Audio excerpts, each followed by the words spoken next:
Alam ba ni PRRD ang mga Hindi ko sinabi, huwag ninyong banggitin sa kanya.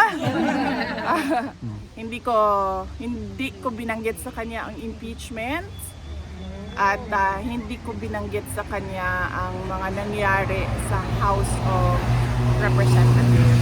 So hindi niya alam na merong pangalawang posibleng impeachment na mangyayari. Kasi sa tingin ko, hindi na niya kailangan malaman ang mga ganyan na klase na bad news. Kasi wala din naman yung value sa kanya. Nandoon naman siya sa loob. Ang mangyayari lang doon ay mag-iisip siya.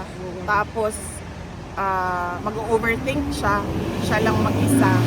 Hindi siya karapat-dapat para sa isang 81-year-old.